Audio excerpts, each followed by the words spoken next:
कहते हैं सभ्यताएं मिट जाती है, पर उनकी कहानियां जिंदा रहती हैं। हजारों साल पहले जब मिस्र में पिरामिड बन रहे थे, तब भारत की धरती पर भी एक ऐसी सभ्यता फल फूल रही थी, जिसके शहर योजनाबद्ध थे, सड़कें सीधी थीं और लोग शिक्षित थे।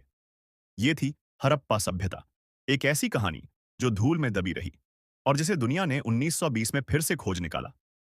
साल था 1921। पंजाब के हड़प्पा गांव में कुछ मजदूर रेल लाइन बना रहे थे। उन्हें खुदाई में कुछ पुरानी ईंटें मिलीं।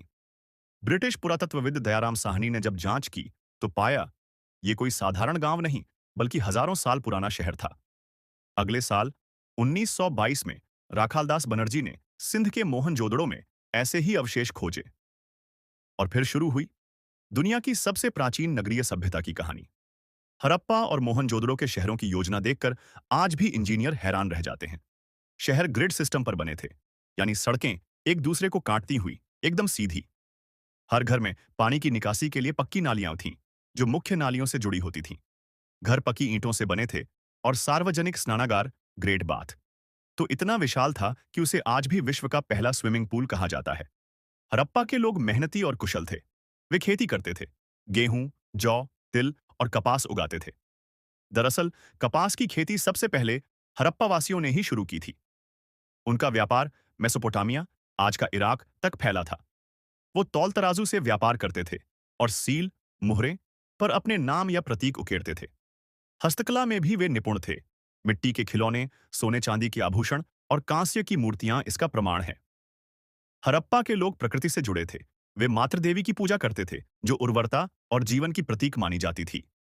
पशुपति महादेव जैसी मूर्ति भी मिली है, जिससे माना जाता है कि शिव की आराधना का आरंभ यहीं से हुआ होगा। वे वृक्ष, पशु और अग्नि की भी पूजा करते थे और मृतकों को मिट्टी के बर्तन के साथ दफनाते थे, जैसे किसी नए जीवन की कामना हो। अगर हड़प्पा की पहचान किसी चीज से है, तो वो है नर्तकी की मूर्ति।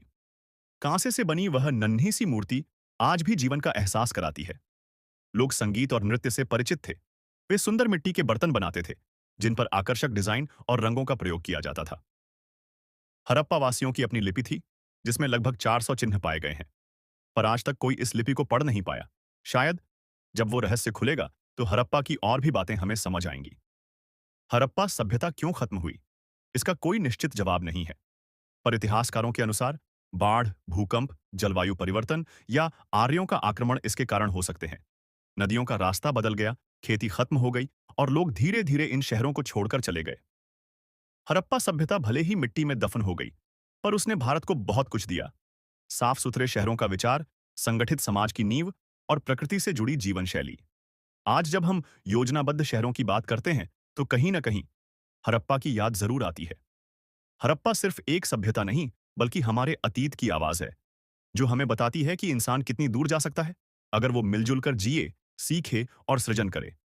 हड़प्पा मिट्टी में सोया है, पर उसकी आत्मा आज भी जिंदा है।